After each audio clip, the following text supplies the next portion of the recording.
5 Naruto characters that should have died but didn't. Let's go. But before we start, a quick disclaimer. Everything in this video is my opinion. No character deserves to die. And if one of your favorite characters ends up on the list, I'm sorry, it's not personal. Feel free to head down in the comments and let me know that I'm wrong. And maybe you disagree and you think that more characters should have been added. So yeah, feel free to let me know. Also, just to clarify the format, we're going in a descending order. That means the first character on the list is the one whose death would have been the least impactful. And the number 1 spot is the character who, in my opinion, should have died the most for the story to progress in a better way. This video isn't about shock value, this is about narrative weight, consequences, and emotional payoff. So without further ado, let's begin. Coming in at the number 5 spot is Choji Akimichi. So you might be hard pressed to pinpoint a moment in which you think that Choji should have died, but just let me explain real quick. So during the Sasuke retrieval arc, probably one of the best arcs in the entire show, we have a fight between Choji and Jirobo. Jirobo being one of the Sound 4, probably a high Chunin to a low Jonin level fighter. The only reason Choji defeated Jirobo is due to his Akimichi pills, right? We all know that there's 3 pills that Choji possesses.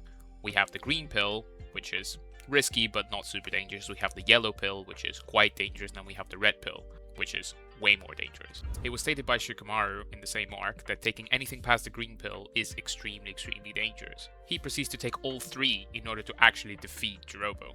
This is framed as a heroic last stand moment. He's ready to sacrifice himself in order to protect his comrades. And it actually kind of ends the whole arc of Choji in this part of the story, as he felt that he wasn't useful, and he ends up actually being useful in defeating one of the Sound 4. The problem I have is the fact that he survives. It has been stated multiple times that Choji taking the red pill is going to kill him, and it ends up not doing so. Don't get me wrong, Choji is a good character, but narratively this completely undercuts the tension of the moment. If Choji had died here, it would have established a real consequence early in the arc, making the arc actually feel kind of dangerous and more meaningful. It would make the Sasuke retrieval mission feel a lot more tragic, as one of Naruto's comrades needs to sacrifice himself in order to save Sasuke. So basically Sasuke action in this arc actually has real life consequences. And it would also reinforce that the shinobi world is dangerous, but we never get to see the fact that it's dangerous because none of the main cast actually die. Instead, this moment just becomes another example of a recurring Naruto issue. This character should be dead, but he isn't. Coming in at our number 4 spot is a less important character than Choji for sure, but this character's death would have saved the last arc of Naruto to a certain extent.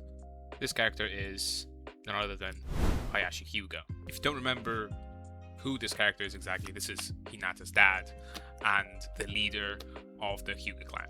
So this part of the video directly ties into Neji's controversial death. In the canon Naruto universe, Neji dies protecting Hinata, who is in turn protecting Naruto.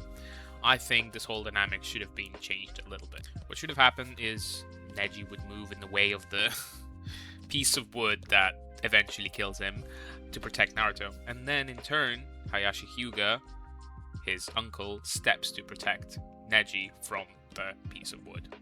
Just saying piece of wood, just so ridiculous. A literal Jonin cannot defend himself from a piece of wood, but anyway, that's besides the point. This would work really well on the narrative level, as Neji's part of the branch family, who are historically oppressed by the main family, and if Hiashi Hyuga, the leader of the main branch, the person who perpetrates and continues that oppression, would find it in his heart to step in front of Neji and sacrifice himself as the leader of the main branch to protect a side branch member, that would really be, in my opinion, quite impactful for the story. This would really symbolize the end of the oppression by the main branch family.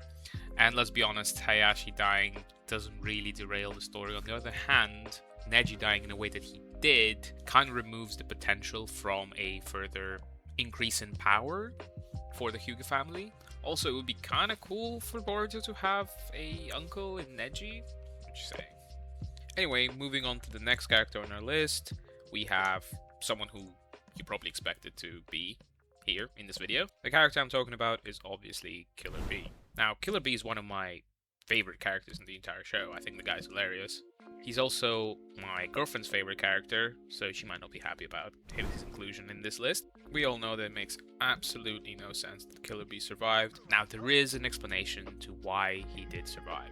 When Madara extracted all of the tailed beasts, including Kurama, Naruto almost died, right? The only reason he did survive was because Sakura was pumping his heart manually, and also because Obito ends up sealing the other half of Kurama into him just in time for him to survive.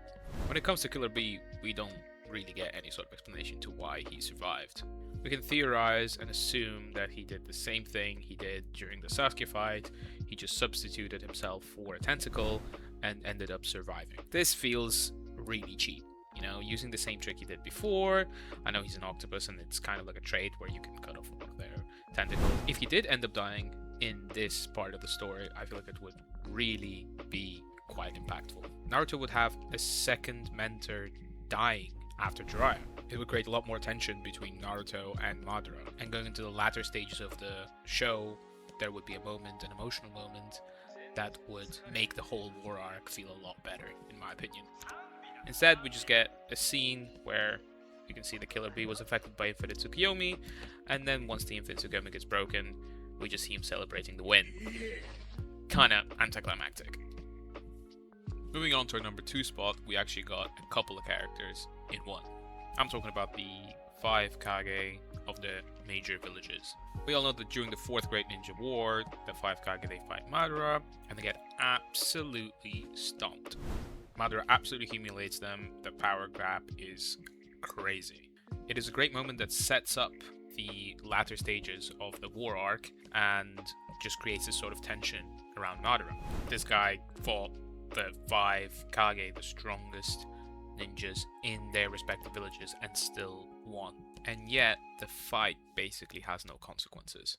At the end of the fight, Orochimaru just comes in and saves the day and heals everyone, yada yada yada. What should have happened is we get a scene where we see the Five Kage absolutely destroyed, and Tsunade, with her last bit of chakra, needs to choose.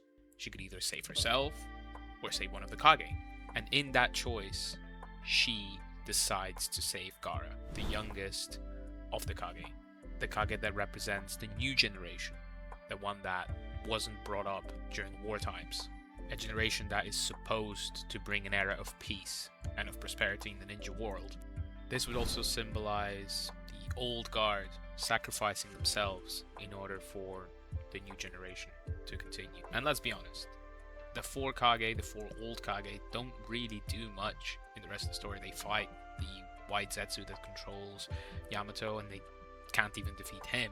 So their death would be quite impactful. You would set up Madara as this unstoppable force, as a guy who can kill most of the Kage and still be in good shape in order to continue to fight. I think Kishimoto was just afraid of killing off so many characters at once, but I think he should have done it. Rounding off the video, coming in at the number 1 spot is none other than Might Guy, who embodies the main theme, or one of the main themes of the Naruto series, even better than the main character.